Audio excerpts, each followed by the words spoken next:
AI is destroying art and creativity. That's what I keep getting told, and I don't buy it. I don't even buy it from my friends who are artists, from the people who I respect who are in the creative industries. And I'm going to explain why.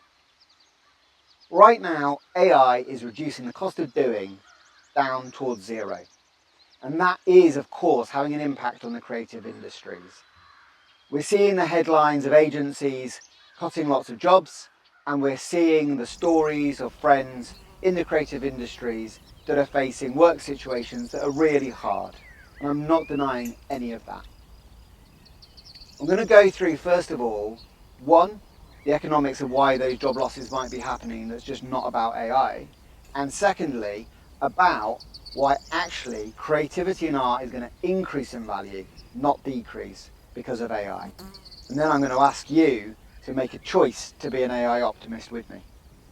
So we're seeing a lot of news at the moment about job losses and a lot of stories sparking AI phobia because AI is going to take our jobs.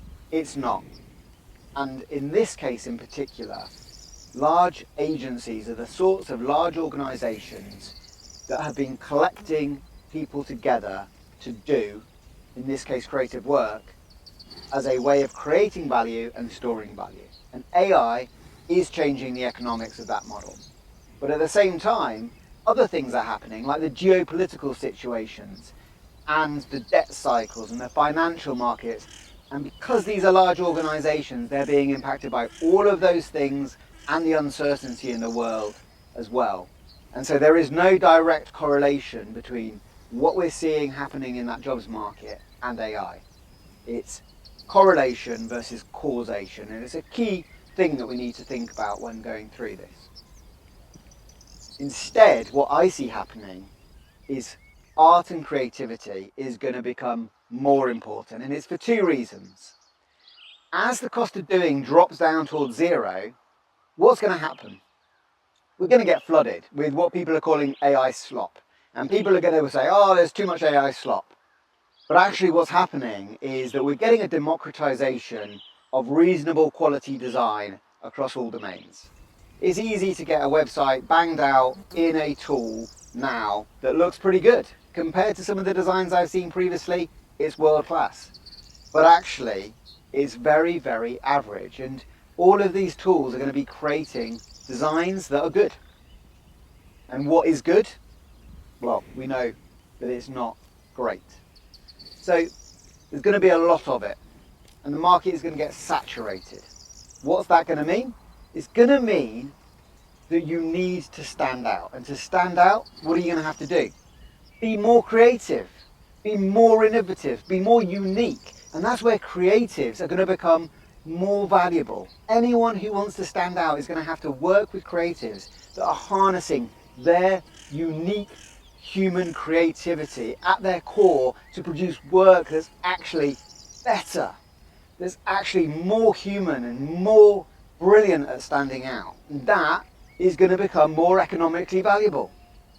And the other thing that's going to happen is that we're going to need to create more human connection. The value of human connection is going to skyrocket because we're going to have fake videos that we don't know what's real and what's not real. We're going to be having all of this content, and we're going to have this world of the digital space where we can't trust anything anymore.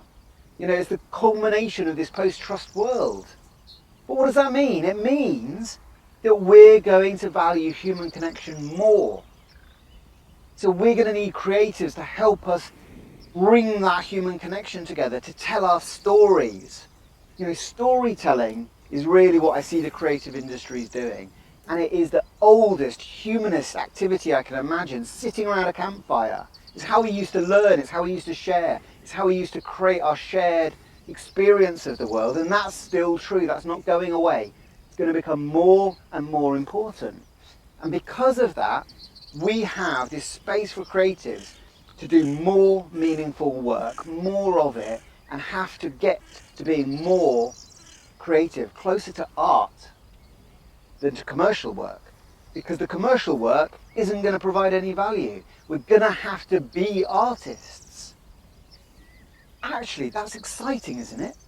I get to be an artist. I get to be valued more by society by doing the storytelling that we need to be creating the world that we want to live in tomorrow. That for me feels like a great time to be a creative. And that's why I'm an AI optimist. It's why I want you to be an AI optimist as well, because being an AI optimist is about choosing to make the decisions to embrace this in the way that is truly human and truly you. As a creative, you need to be embracing the AI tooling so that you can be coming on this journey of telling these stories that we need. We need creatives more than ever. And so there's a really practical element to this of actually going and learning how to use these tools so that you can do more storytelling, and the stories that you can tell, you can go into different medium and you can be more expressive and more innovative. And it's also about your mindset and making sure that you are in the headspace to be an optimist, because it's going to be really easy to absorb what's happening in the media. The doctrine of the silicon supremacy are going to tell you that AI is better, and that's not true. It can't be true. AI is not human. It can't be compared to humans. It can be different. It could be artistic. It could be beautiful, but it can't be human. And for me, art is about that humanness. It's about the expression of that core essence. That's the beauty of art. And we're going to be needing, in the commercial space, more art. That's exciting. That is a time to be a creative. So please, join me and be an AI optimist.